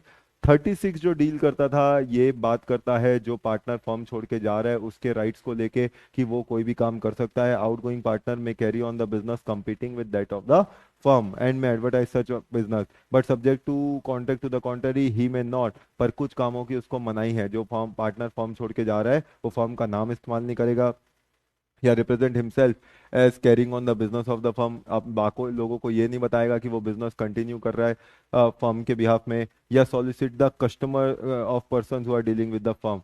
तो यानी वो उसके कस्टमर्स को नहीं चुराएगा, ये सब काम नहीं करेगा। तो जो भी पार्टनर है वो कंपीटिंग बिजनेस कर सकता है फर्म का। हाउएवर कई बार फर्म जो है वो रिटायरिंग पार्टनर के साथ एक एग्रीमेंट करती है 36 सबसेक्शन 2, जस्ट लाइक वो अपने एग्जिस्टिंग पार्टनर के साथ एग्रीमेंट करती थी 11 सबसेक्शन 2 में। तो 36(2) और 11(2) एक जैसी बातें हैं, बस फर्क यह है 11(2) जो फर्म के पार्टनर है उनके साथ किया जा रहा है और 36(2) जो फर्म को पार्टनरशिप को रिटायर करके जा रहे हैं उनके साथ किया जाता है। और काम क्या है कि रीजनेबल समय तक रीजनेबल जगह पे वो काम आप similar to that of the firm नहीं करेंगे और इसे agreement in restraint of trade नहीं माना जाएगा, बल्कि ये प्योरली एक तरीके का वैलिड कॉन्ट्रैक्ट माना जाता था। लास्टली सेक्शन 37 जो है, जो पार्टनर फर्म को छोड़ के जाता है उसके राइट्स को लेके बात है।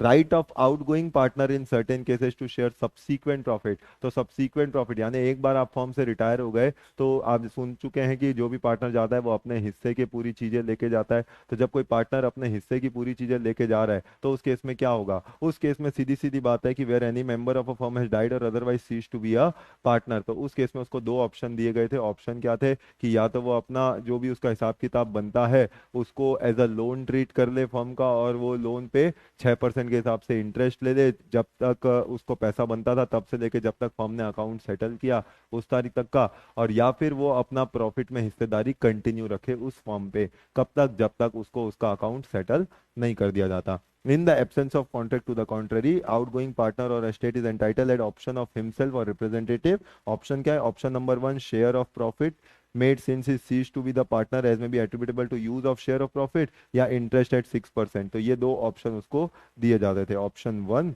और ऑप्शन 2, जो भी ठीक लगे दोनों में से कोई भी एक को ऑप्ट कर लेना।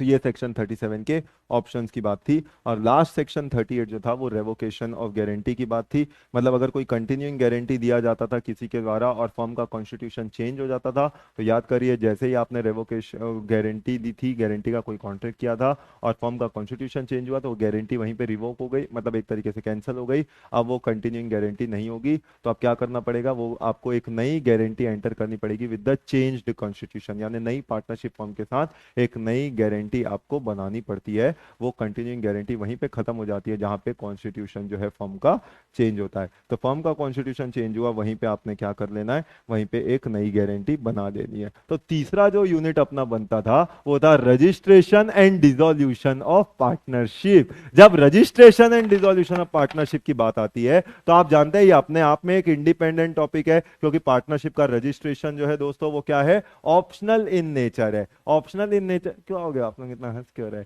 ऑप्शनल इन नेचर की जब बात कर रहे हैं तो पार्टनरशिप का रजिस्ट्रेशन क्या माना जाता है? कंपल्शन फीचर नहीं है, पर अगर आप पार्टनरशिप फर्म का रजिस्ट्रेशन कराते हैं तो वह रजिस्ट्रेशन के फायदे अनेक आपको मिलते हैं। तो उसी के बारे में सेक्शन 58 जो है वो बात करता है, that is about application for registration. तो आपने क्या करना है? आप चाहे तो फर्म को रजिस्टर करा सकते हैं, उसके लिए एप्लीकेशन फॉर रजिस्ट्रेशन देना पड़ेगा। वो जो एप्लीकेशन फॉर रजिस्ट्रेशन है may be affected at any time, वो कोई भी टाइम कर सकते हैं। देने का तरीका क्या है? हैंड डिलीवरी देके आ जाओ या पोस्ट के थ्रू भेज दो, बाय सेंडिंग बाय पोस्ट और डिलीवरिंग टू द रजिस्ट्रार। किसको? रजिस्ट्रार ऑफ फर्म्स को, of the area in which place of business of firm is situated और प्रपोज टू बी सिचुएटेड, यानी जहां पे भी आपकी फर्म है वो जगह पे, या जहां आप प्रपोज कर रहे हो फर्म को सिचुएट करने का, उस जगह के रजिस्ट्रार ऑफ फर्म को आपने क्या करना है? एप्लीकेशन फॉर रजिस्ट्रेशन दे देना है। और उसमें ये सारी बेसिक जानकारी जो बेसिकली आपके डीड ऑफ पार्टनरशिप से निकल के आती है, वही सारी जानकारी आपको देनी है कि फर्म का नाम क्या है, place of principal place of business क्या है, अदर प्लेसेस मतलब कोई ब्रांच वांच है तो उसकी detail, date of joining of partner देना जरूरी है। ये एक इंपॉर्टेंट एस्पेक्ट था कि कौन सा पार्टनर कब ज्वाइन किया। क्यों? क्योंकि इसी से लाइबिलिटी डिसाइड होती है कि जिस दिन ज्वाइन किया उसके बाद से ही वो पार्टनर की लाइबिलिटी रहती है। Name in full permanent address of partner, मतलब particulars of partner, name address occupation, जैसे कंपनी के केस में आप पर्टिकुलर्स ऑफ सब्सक्राइबर, एलएलपी के केस में particulars of partner, designated partner देते हो, वैसे यहाँ पे भी पर्टिकुलर्स ऑफ पार्टनर आपको देना है। ड्यूरेशन ऑफ फर्म, मतलब कैसी वाली फर्म बनाए हो, विल वाली की फिक्स पीरियड वाली, पर्टिकुलर पार्टनरशिप, जनरल पार्टनरशिप, उसका पूरा जानकारी दो। और उसमें each person signing the statement shell also verified and firm name आपको रखना पड़ता है। और नाम के आखिरी में आपको कैसे शब्दों का प्रयोग करना है? रजिस्टर्ड जैसे शब्दों का प्रयोग करना है। लेकिन नाम रखते वक्त ध्यान रखो ये सब ऐसे ऐसे कुछ अच्छे अच्छे नाम आपने नहीं रखने। क्राउन किंग, क्वीन, पर्सोना जो भी है ये सब नाम आप नहीं रख सकते हो। इंपीरियल, किंग, क्वीन, रॉयल, मतलब किंग चार्ल्स, ऐसा सब नाम आप नहीं रख सकते हो। करेक्ट। तो रजिस्ट्रेशन जो कराना है, अगर एक बार आपने एप्लीकेशन फॉर रजिस्ट्रेशन 58 में दिया तो रजिस्ट्रार ऑफ फर्म्स के मुंह में दही जमाएगा? नहीं। उसने क्या करना है? Registrar is satisfied that provision of 58 has been duly complied with, he shall record entry of statement in a register called register of firms and shall file the statement, and firm when register shall use the bracket and the word registered immediately after its name. तो firm को अपने नाम के आखिर में क्या करना है? रजिस्टर्ड जैसे शब्दों का प्रयोग करना है, to make it differentiated from the normal partnership firm जो रजिस्टर्ड नहीं होती है। तो रजिस्टर्ड और अनरजिस्टर्ड में फर्क करने के लिए रजिस्टर्ड जैसे शब्दों का प्रयोग करना पड़ता है। हाउएवर उसके बाद सबसे इंपॉर्टेंट अगर सवाल कोई बनता है तो वो यही है, वो है कॉन्सिक्वेंसेज ऑफ नॉन रजिस्ट्रेशन। तो और कोई तीसरे यूनिट से सवाल ही नहीं बनता है कि वो कॉन्सिक्वेंसेज ऑफ नॉन रजिस्ट्रेशन क्या होते हैं। तो रजिस्ट्रेशन के फायदे पूछता है, तो नॉन रजिस्ट्रेशन के नुकसान पूछता है। तो चार बातें इसमें आपने बेसिकली बातें डालनी थी। क्या बातें डालनी थी? No suit in civil court by firm और अदर को पार्टनर्स अगेंस्ट थर्ड पार्टी। तो यानी कल को आप कोई भी सिविल एक्शन नहीं ले सकते कोर्ट ऑफ लॉ में थर्ड पार्टी के खिलाफ में। आप थर्ड पार्टी के खिलाफ एक्शन नहीं ले पाएंगे अगर आप रजिस्टर्ड नहीं है तो, लेकिन वाइस वर्सा ट्रू हो ऐसा जरूरी नहीं है। थर्ड पार्टी तो आपकी ऐसी तैसी कर ही सकती है। तो आप जो है थर्ड पार्टी के खिलाफ एक्शन नहीं ले पाएंगे अगर आप अनरजिस्टर्ड है। No relief to partner for set off of claim, यार 100 रुपए को छोड़ के बाकी सेट ऑफ भी नहीं मिलेगा। तो ए ने बी को पैसा देना है और बी को ए को भी पैसा देना है, तो वो सेट ऑफ वाला केस खत्म हो जाएगा अगर आपकी फर्म रजिस्टर्ड नहीं थी तो। और agreed partner can not bring legal action against other partners of the firm, मतलब भूल जाइए आपस में इंटर से भी एक पार्टनर दूसरे पार्टनर पे केस नहीं कर पाएगा सिवाय छोटी छोटी बातों में। Correct, but such a person में स्यू फॉर डिसोल्यूशन ऑफ फर्म, लेकिन अगर आप फर्म को डिसॉल्व करना है तो आप भले अनरजिस्टर्ड हो तो भी जा सकते हो। और for accounts and realisation of share in firms property, इन केसेस में अनरजिस्टर्ड होने के बावजूद आप लीगल एक्शन ले सकते थे। बट इन जनरल किसी भी छोटी मोटी बात पे लड़ाई झगड़ा होता है तो पार्टनर्स दूसरे पार्टनर्स पे, पार्टनर्स थर्ड पार्टी पे कोई भी लीगल रेमेडीज नहीं ले सकते। However third party can sue the firm, वही बात को Ramesh is my best friend is Ramesh, तो पहला पॉइंट बोलता था एक बात, चौथा पॉइंट उसी की दूसरी बात बोलता है। You can not take legal action against the third party, but third party can take legal action against the unregistered firms. यही सारी बातें इसकी बताई गई थी। तो आपने एडमिशन ऑफ पार्टनर की एक्शन आप तभी ले सकते हैं जब नेम ऑफ पार्टनर जो है वो सबके नाम रजिस्टर ऑफ फर्म्स में रिकॉर्ड किए गए थे। करेक्ट, तो एडमिशन में एक पार्टनर रिटायर होता है तो चल सकता है, लेकिन कोई नया पार्टनर आता है उसका नाम आपने रिकॉर्ड नहीं कराया तो दिक्कत हो सकती थी। ऐसे इंस्टेंसेस, ऐसे केसेस अपन ने देखे थे। फिर उसके बाद दूसरा सवाल जो इस यूनिट से बनता है वो है डिसोल्यूशन ऑफ फर्म का। अब डिसोल्यूशन दो तरीके से होती थी, उससे पहले फर्म का डिसोल्यूशन और पार्टनरशिप का डिसोल्यूशन एक टॉपिक था। दोनों में डिफरेंशिएशन की, डिसोल्यूशन ऑफ फर्म क्या होता है, डिसोल्यूशन ऑफ पार्टनरशिप क्या होता है। एबीसीडी में डी चला गया, ये डिसोल्यूशन ऑफ पार्टनरशिप है, लेकिन एबीसीडी ने मिलकर डिसाइड किया कि फर्म ही बंद कर देते हैं, ये डिसोल्यूशन ऑफ फर्म का केस बनता है। फर्म में एसेट लाइबिलिटीज पूरी तरीके से खत्म हो जाती है, सारी बेचो जो भी है लाइबिलिटीज को सेट ऑफ करो। लेकिन डिसोल्यूशन ऑफ पार्टनरशिप में एसेट लाइबिलिटीज नहीं बिकती, सिर्फ रिटायरिंग पार्टनर का जो हिस्सा है वो उसको दे दिया जाता है। फर्म स्टिल कंटिन्यूज, यानी बिजनेस उसका अभी भी कंटिन्यू होता है। यहाँ पे एक जगह आप रियलाइजेशन अकाउंट बनाते हो, ऐसा ही कुछ होता है क्या, और एक जगह रीवैल्यूएशन अकाउंट बनाते हो। तो ये सब अकाउंटिंग पॉइंट ऑफ व्यू से बात हो गई कि अगर पार्टनरशिप डिसॉल्व हो रही है तो रीवैल्यू करते हैं आप एसेट लाइबिलिटीज को, और फर्म में डिसॉल्व हो रही है तो सीधा रियलाइज करो, एसेट लाइबिलिटीज बेचो और उसको पे ऑफ करना चालू करो। ये फाइनल क्लोजर ऑफ बुक्स है, it does not involve final closure of books. तो ये पहला एक डिस्टिंक्शन था। तो दूसरा सवाल आता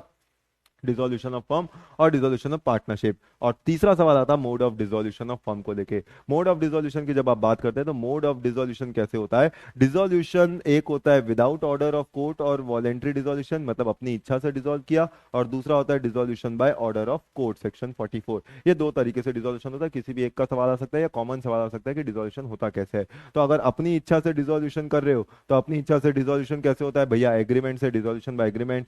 कंपलसरी डिसोल्यूशन कब, अगर जो भी पार्टनर थे दो में से एक रिटायर हो गया तो अपने आप फिर इच्छा से compulsory, voluntary but compulsory dissolve हो गए ना, क्योंकि अकेला व्यक्ति थोड़ी पार्टनरशिप चला सकता है। ये एलएलपी तो है नहीं कि 6 महीने का समय दिया एक से दो होने के लिए, यहाँ तो सीधा क्या हो गई, फर्म ही डिसॉल्व हो गई सीधा सीधा।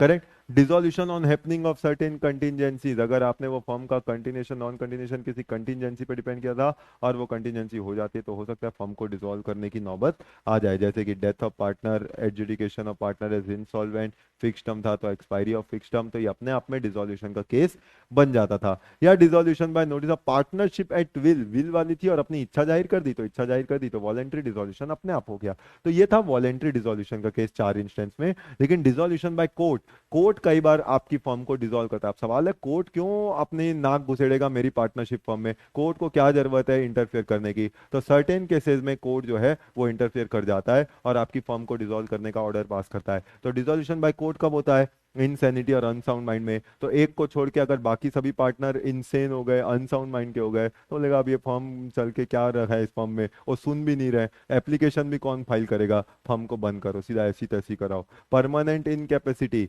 यानी उसके पार्टनर जो हैं वो परमानेंटली इनकेपेबल हो गए हैं फर्म के बिजनेस को कैरी ऑन करने के लिए, तो कोर्ट कंपलसरी ऑर्डर कर देगा डिसोल्यूशन के लिए। मिसकंडक्ट, मजाक बना रखा है, मिसकंडक्ट करते रहते हो, धोखाधड़ी करते रहते हो, यानी जो वादा किया कुछ भी नहीं निभाते हो, सिर्फ कॉन्ट्रैक्ट ब्रीच करते रहते हो, डैमेज देते रहते हो, तो एक काम कर, फर्म को ही बंद कर चल अपनी। तो dissolution in case of misconduct एक केस बनता है। परसिस्टेंट ब्रीच ऑफ एग्रीमेंट, लगातार लगातार ब्रीच ऑफ एग्रीमेंट किया जा रहा है, तो कोर्ट ऐसे वक्त फिर खुद ही डिसीजन ले लेगा कि इसकी फर्म को डिसॉल्व कर दिया जाए, क्योंकि इसका इंटरेस्ट ही नहीं है लॉ पढ़ने में। तो जब लॉ पढ़ने में इंटरेस्ट नहीं है, कंसिस्टेंट ब्रीच कर रहा है, लगातार ब्रीच कर रहा है, डिसॉल्व कर दिया जाएगा।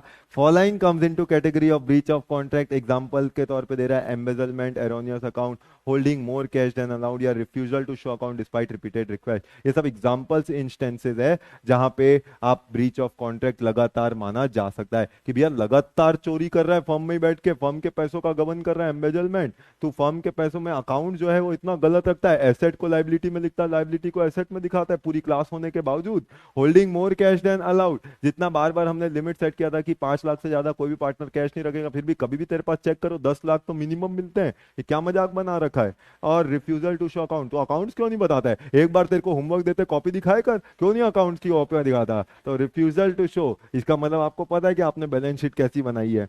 ट्रांसफर ऑफ इंटरेस्ट, अगर वो इंटरेस्ट ट्रांसफर करते करते 100% इंटरेस्ट ही ट्रांसफर कर दिया सब पार्टनरशिप का, तो फिर तो पूरा रंग रूप ही बदल दिया ना पार्टनरशिप का, बंद करो इस पार्टनरशिप को। लगातार लॉस हो रहे हैं, तो फिर कोर्ट क्या है, बीच में बोलना ही पड़ेगा कोर्ट को, भाई बंद हो जाए तब पैसा कहाँ से लाएगा, करेक्ट। और या अगर फोर्स किया जाए तो पार्टनर्स ने बोल देना ठीक है आप मेरे लॉस का पैसा देते रहो, मैं कंटिन्यू करूंगा बिजनेस, तो कोर्ट ने डिसॉल्व कर देना है। या फिर last and last but not the least ground बनता है जस्ट एंड इक्विटेबल ग्राउंड, अगर ठीक लगे तो कोर्ट ने ताला लगा देना है फॉर्म पे, करेक्ट। और कॉन्सिक्वेंसेस क्या हैं, कॉन्सिक्वेंसेस बड़ा सिंपल सी बात है, liabilities for acts of partner done after dissolution, एक जैसी बात है, अगर आफ्टर डिसॉल्यूशन कोई भी काम किया गया तो उसके लिए भैया जब तक पूरा मामला सेटल नहीं हो जाता, भले ही आपने फर्म को डिसॉल्व कर दी, लेकिन उसके बाद भी प्रोसेस होना बाकी है। अब उसका जो भी ऑफिशियल लिक्विडेटर या रिसीवर होता है वो ये काम करेगा, तो तब तक के लिए वो पार्टनर्स अभी भी उस फर्म के पार्टनर्स माने जाते थे, ऐसी ही बात हमने देखी थी। उसके बाद नोटिस में भी गिवन बाय एनी पार्टनर, जब फर्म अगर डिसॉल्व हो रही है तो उसका नोटिस देना पड़ेगा। Right of partners to have business wound up after dissolution, dissolution के बाद भी एवरी पार्टनर और representative is entitled as against all other partners और their representative to have property of the firm applied in payment of debts and liabilities of the firm, यानी firm की liabilities के लिए चुकाए जाए, and have surplus distributed among the partners representative according to their right. तो पहले मतलब order of set of में जिसका जिसका पैसा बनता है उसको दो, फिर जो बाद में बचेगा वो सब पार्टनर्स या उसके रिप्रेजेंटेटिव आपस में बांटेंगे। Continuing authority of partner for purpose of winding up, जो मैं आपको बोल रहा था, after dissolution of firm authority to bind the firm and other mutual rights and obligations continue notwithstanding the dissolution, मतलब कुल मिला के जब तक सारे कामकाज खत्म नहीं हो जाते तब तक के लिए फर्म एक तरीके से चालू मानी जाती है। और mode of settlement of partnership account, partnership का अकाउंट सेटल कैसे होगा, तो सेटलमेंट का सीधा सीधा तरीका है ना, सबसे पहले losses including deficiencies of capital shall be paid first out of profit, उसके बाद कैपिटल से, and lastly if necessary by partners individually in proportion in which they were entitled to share the profit. तो नुकसान की भरपाई कैसे होगी, पहले तो उस साल का जो प्रॉफिट था प्रॉफिट के हिस्से का बंटवारा करके, प्रॉफिट कुछ नहीं बचा तो उस केस में फिर कैपिटल को जिस रेशियो में रखना था उस रेशियो में रख के, उसके बाद भी नौबत पड़ी तो फिर जो आपका प्रॉफिट शेयरिंग रेशियो था उस रेशियो में नई कैपिटल ला के आप क्या करेंगे, इसको एक तरीके से सेटल करेंगे अकाउंट्स को। Assets of the firm including sum contributed by partner to make up deficiency in capital must be applied, अब उसको अप्लाई कैसे करोगे, पहले थर्ड पार्टी को दोगे, फिर पार्टनर को what is due to him from capital, फिर in paying to each partner what is due to him on account of capital. मतलब कुल मिला के मोड ऑफ सेटलमेंट बोल रहा है कि पैसे कैसे कैसे कैसे डिस्ट्रीब्यूट किया जाता है, तो पहले गवर्नमेंट का पैसा देते हैं, फिर सिक्योर्ड वालों का देते हैं, फिर अनसिक्योर्ड वालों का देते हैं, फिर कुछ बचता है तो पार्टनर्स को कैपिटल के तौर पे दिया जाता है। तो उसमें भी अगर उसका पहले कोई और चीज का पैसा था, लोन वोन का पैसा था पार्टनर का, तो पहले वो दोगे, फिर उसके बाद कैपिटल का जो बैलेंस था वो पैसा एक एक पार्टनर को दिया जाता है। एंड द रेसिड्यू, उसके बाद भी अगर कुछ बच गया, मतलब ये तो तभी होता है जब आप प्रॉफिट मेकिंग फर्म हो, तो उसके बाद भी अगर कुछ बच गया तो बांट लो आपस में, फिर प्रॉफिट शेयरिंग रेशियो में, entitle to share profit profit sharing ratio में डिस्ट्रीब्यूट होता है।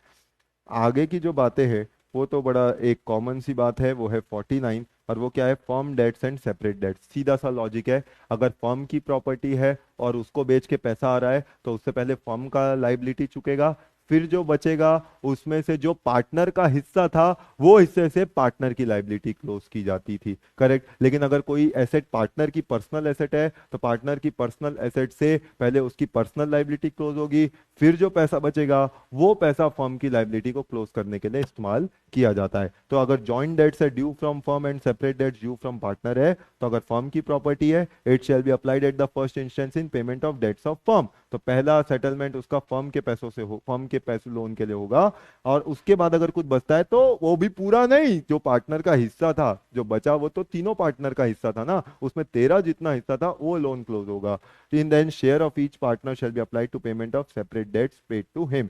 और अगर कोई प्रॉपर्टी पार्टनर की पर्सनल प्रॉपर्टी थी तो उससे पहले उसकी पर्सनल लाइबिलिटी क्लोज होगी, shall be applied first in payment of separate debt. और उसके बाद अगर कुछ पैसा बचा तो वो पैसा फर्म की लाइबिलिटी को क्लोज करने के लिए जाएगा और ये आपकी इंडियन पार्टनरशिप एक्ट को क्लोज करेगा, correct. So this is entirely Indian partnership,